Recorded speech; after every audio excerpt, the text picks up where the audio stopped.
I'll just do what you do. Kakarot!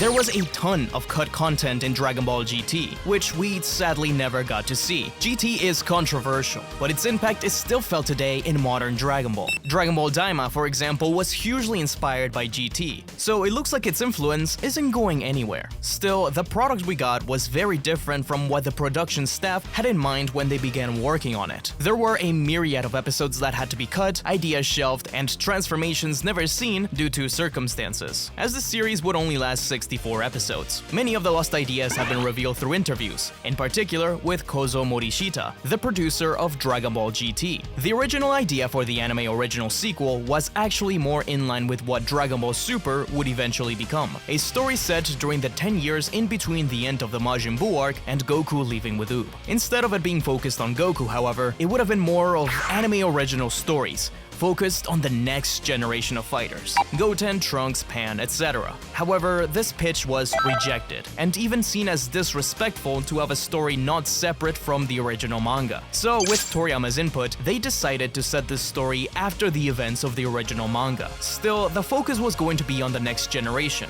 but as talks went along, Goku was seen as the heart and soul of Dragon Ball. So, how do you intertwine the two? Well, you make Goku a child as well. That, and making him a kid, gave them an excuse to limit Goku's power. As the story developed, it was decided to focus more and more on Goku, and the setting of space was chosen since they could have anything happen up there, with Morishita saying that they could have continued stories for 10 or 20 years. But enough about what GT could have been. What about the stories they had to shelf once they were already in production? One major idea that seems obvious is having Pan turn into a Super Saiyan. The idea was floated about, but never fully developed. In particular, Morishita points to the episode where Pan was turned into a doll, which would have been ideal for her to become a Super Saiyan, and that she might have done just that if the episode happened later down the line. As it is now in the series, the episode sets a pattern of Pan causing trouble, Goku having to rescue her and fix things, a pattern that they didn't want to break early on. The Dragon Ball GT Perfect Files, a pair of books with extra information, also teases this idea by saying that Pan has inherited Saiyan blood and possesses high fighting power. If the conditions are just right, even Pan and Vegeta's daughter Bra should be able to transform into Super Saiyan. When the worst crisis strikes, the first female Super Saiyan in history may emerge. The Perfect Files have some interesting information not shown in the actual anime. For example, it's one of the first instances where it's mentioned that planet Vegeta was not the Saiyans' home world, and that instead belonged to the Tuffles. This idea comes from a different Tuffle story, Plan to Eradicate the Saiyans, where the Saiyans are seen crashing down on planet Plant after chaos in their home world. Of course, this idea was explored much later in Dragon Ball Super in the form of Planet Sadala. The book also mentions that there's a theory that the original form of the Saiyans could have been the Great Ape, and they evolved from it. Of course, this doesn't necessarily mean that this was information planned for the anime itself, but they did think these things through, and just so happened to not include it in the actual story. So I thought it was worth mentioning. The team made a total of 26 episode outlines, but when they finished writing episode 3, they realized that the space traveling episodes weren't really that interesting. So they switched gears to have the story refocus on Earth being in trouble, thus the baby arc. From those 26 episode outlines, some would be produced, but many would be completely scrapped. We only really know about one in particular, a story about a team landing on a planet full of prisoners. It's funny to hear this now since we've gotten similar ideas in the Moro arc.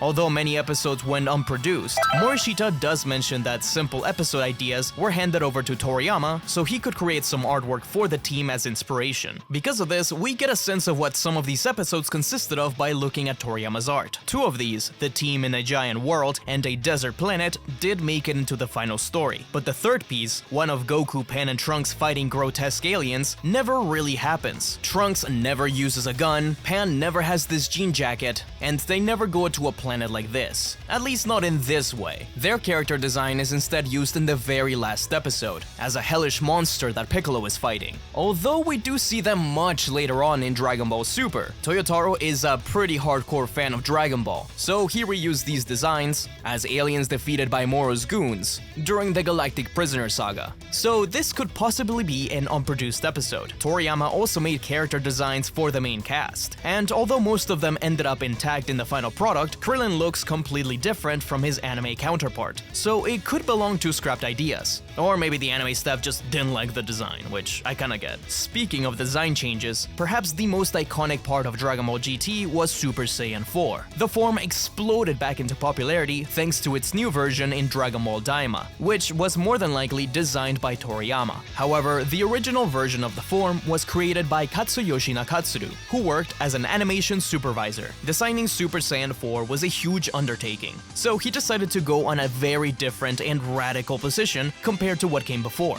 The result was the original black hair design of Super Saiyan 4. The only changes really was the addition of fur at the bottom of his chest. This was the only design ever made for the form, but before settling on the iconic crimson fur, they played around quite a bit with the colors. Nakatsuru explains that he did try different ideas, such as a golden Super Saiyan 4, something that's basically become part of fan culture at this point. The first ever look we got at the form was on December 1996, a whole month before it appeared in the anime, as shown in the Card-As magazine. His colors were completely different there, having gray fur instead of red. One transformation design we do know was harder to figure out was Vegeta's Super Saiyan 4. At the Made in Asia convention in 2018, Katsuyoshi Nakatsuru revealed the original design sheets for Super Saiyan 4 Vegeta. Rather than having that almost mullet-like long hair on the back, Vegeta would have instead gotten something of a longer, more radical version of his regular hairstyle from Z. If anything, this is more similar to the Super Saiyan 3 Vegeta design from Dragon Ball Daima, making something of a star shape on the back, while growing upwards and falling back down slightly. This is a neat design, but I'm glad they decided to go on a different direction, because I love what Super Saiyan 4 Vegeta's hair looked like in the end. Also, although not entirely related to Dragon Ball GT, in Dragon Ball Heroes, Goku and Vegeta unlock Super Saiyan 4 Limit Breaker, an evolution of Super Saiyan 4. The final design has glowing red hair and a pink tint to the skin,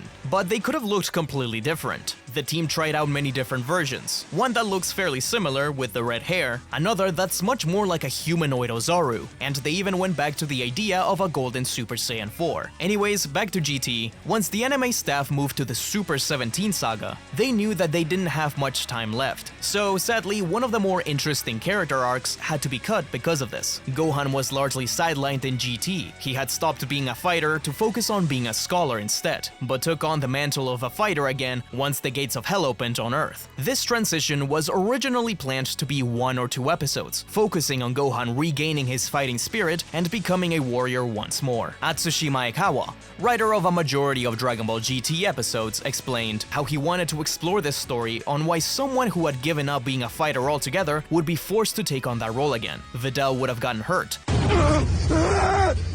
And in the depths of despair, Gohan would open up his wardrobe and find his old gi, saying to himself, "To think there come a day where I'd wear this again." It's not clear if this was the orange or the purple gi, but seeing how he wears the turtle gi in the show, it was more than likely that one. Maekawa went as far as to write out the story, but it was decided that it diverged too much from the main plot. The most Gohan did to signify this change was, quote-unquote, he takes off his glasses and takes on the eyes of a warrior. If this story had been developed, we would have likely seen Gohan more active in the Shadow Dragons arc as well. He also added that Piccolo wasn't in the show because Goku was the entire focus, but if they had gone forward with the story focusing on Gohan, then Piccolo would have appeared more. Another subplot that would have been resolved if they had a little bit more time was Android 17. Maekawa received a bunch of fan letters from people complaining how cruel it was to kill 17 off forever, but that wasn't the original plan. At the end of the story, when everyone is returned to life, Android 17 was supposed to come back to life as well. The scene made it as far as having dialogue, but was cut due to time. Interestingly, one of the few things the team had planned from the very start was the ending, where Goku leaves with Shenron and the audience is left wondering if Goku really did pass on. The fact that they knew where they wanted to end also allowed them to make the Goku Jr. special way before the series ended. It's kinda weird, but the special aired after the baby arc, instead of following the Shadow Dragons, which you would think is the logical thing to do. So maybe they had more ideas for Goku Jr., which never materialized. This is also just speculation, but GT did have another story outside of the anime, which points to other ideas that may have gone unused. A Dragon Ball GT stage play where Don Ki returns with an army of Legics to get revenge on Goku was shown in Sendai, Japan.